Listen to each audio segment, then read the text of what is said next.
세상에서 가장 높고 험한 산맥인 히말라야. 놀랍게도 이곳엔 인도와 중국의 국경이 맞닿아 있습니다. 살벌한 분위기가 감도는 이곳엔 중국군과 인도군이 대치 중이죠. 분위기만 살벌한 것이 아니어서 이곳에선 종종 각 군의 무력 충돌까지 일어나곤 합니다. 최근에는 이 무력 충돌로 인해 다수의 인명피해까지 발생했죠. 이런 일이 일어나는 이유는 두 나라의 애매한 국경 문제 때문입니다. 어디서부터 어디까지, 어디가 누구의 땅인지 명확히 답을 내리기엔 모호한 상태죠. 그리고 이 모호한 긴장 상태는 놀랍게도 과거에 개입했었던 영국과 관련이 있습니다. 영국이 인도와 중국 사이에 멋대로 그어놓은 국경선 맥마운 라인 탓에 지금까지도 중국과 인도는 수많은 국경 분쟁과 신경전을 나누고 있는 것이죠. 그래서 오늘의 이야기, A군의 세계사 맥마운 라인 이야기입니다.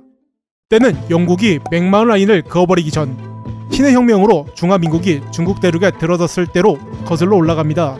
청나라와 중화민국이 고체되는 혼란의 시기를 틈타 청나라 밑에 놓여 있었던 여러 지역들이 틈을 타 독립을 시도합니다. 그 중에는 티베트도 있었는데 중화민국의 시선이 닿지 않는 동안 티베트는 주둔하고 있던 중국군을 모조리 쫓아내며 독립에 박차를 가하고 있었습니다. 그런데 티베트 독립을 유심히 지켜보는 한 나라가 있었으니 바로 인도를 지배하고 있던 영국이었습니다. 인도가 영국령이 된 사건은 오른쪽 상단에 A군의 세계사 인도편을 참고해주세요. 티베트를 보고 영국은 머리를 굴리기 시작합니다.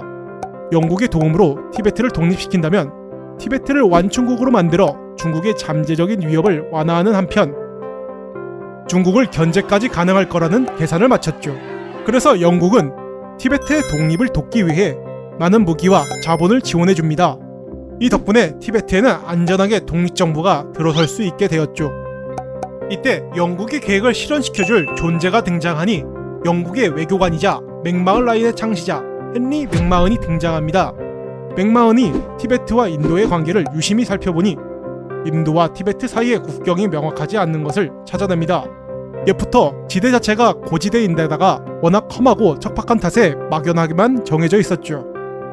이 애매한 국경을 확실하게 정하는 한편 티베트를 완충국으로 만들기 위해서 헨리 맥마흔은 심나 협약을 체결을 위한 회담을 개최하게 됩니다. 하지만 티베트, 영국, 중화민국이 모인 심나 협약에서 세 나라의 회담은 순탄하게 흘러가진 않았습니다.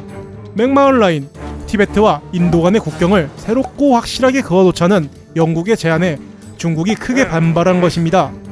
중국의 입장에서는 새로 그어진 맥마운 라인에 따르면 원래의 청나라 시절 영토를 인도에게 내어주는 꼴이 되기 때문이죠. 때문에 중국은 협약을 거부해버립니다. 중화민국의 입장에서는 티베트의 독립은 인정될 수 없기에 국가도 아닌 티베트를 반절로 나눠 통치하자는 안건은 말도 안 된다며 거부하였고 국가가 아닌 티베트와 국경을 새로 긋는 맥마운 라인 또한 있을 수 없다고 주장하였습니다. 하지만 영국과 티베트는 개의치 않고 계속해서 중국에게 협약을 제안하죠. 말도 안 되는 이야기를 계속 듣던 중화민국은 열받은 나머지 회담 자체를 거부하며 문짝을 박차고 나가버립니다. 영국과 티베트는 개의치 않았고 오히려 회담을 입맛대로 강행합니다.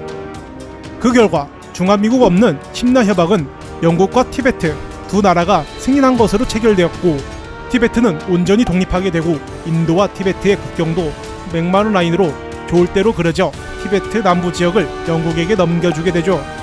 하지만 이때 그어진 맥마운 라인이 지금의 중국-인도 분쟁의 시작이었을 줄은 몰랐습니다. 세계 2차 대전이 끝나고 중국 공산당이 중국 대륙을 차지하면서 사태가 달라지게 됩니다. 청나라를 계승한다는 명분으로 티베트 지역의 인민들을 해방한다며 현재의 중화인민공화국이 티베트를 점령해버린 것이죠. 그런데 티베트를 점령한 중국은 이상한 낌새를 챕니다. 맥마운 라인이 그어진 탓에 청나라 시절과 달리 티베트의 영토가 좁아져 있던 것이죠. 중화인민공화국은 부당한 처사라며 넘어간 땅을 되찾아야겠다고 결심을 하죠. 하지만 마땅한 명분이 없었던 찰나 이때 마침 점령당한 티베트에선 티베트의 정신적, 실질적 지주인 달라이 라마가 인도로 도망가 망명 정부를 수립했습니다. 그러다 중국은 이를 이용하고자 하였죠. 티베트 지역을 통제하기 위해선 달라이 라마가 꼭 필요했기에 중국은 인도에게 송환을 요구합니다. 결과를 뻔히 아는 인도는 물론 거절하였죠. 그러자 중국은 달라이라마의 도주와 망명정부 수립이 전부 인도의 뒷공장이라고 주장해버립니다. 심지어 자신들의 티베트 해방을 방해한다며 인도 중국 전쟁을 일으켜버립니다. 이 전쟁에서 인도는 크게 패배해버리게 되고 카슈미르의 아크사이친 지역에서 후퇴하게 됩니다. 맥마원 라인이 그어져 있었던 영토였죠. 이때 점령된 영토는 고속도로와 전진기지까지 세워지며 중국이 시로지배를 하고 있습니다. 인도는 여전히 자신들의 영토라고 주장하고 있죠. 이 때문에 강제로 땅을 점거당한 인도 입장에서는 이 지역에 대해 굉장히 민감하게 반응하는 것은 당연한 것이었습니다. 영국이 멋대로 그어졌다고는 해도 자신들의 영토였기 때문이죠. 이 탓에 인도 중국 전쟁 이후의 협약으로 해당 지역에서 화기를 사용할 수 없게 되었음에도 불구하고 사이가 워낙에 나쁜 두 나라가 얼굴을 맞대고 있기에 지금까지도 공공연한 6월 사태가 일어나고 있습니다. 맥마원 라인을 포함한 영국의 애매한 막무가내 협정 덕분에 세계 인구 1위, 2위의 강대국들이 머리를 부딪히고 있게 된 것이죠. 그러면 A군의 세계사 맥마원 라인 이야기였습니다.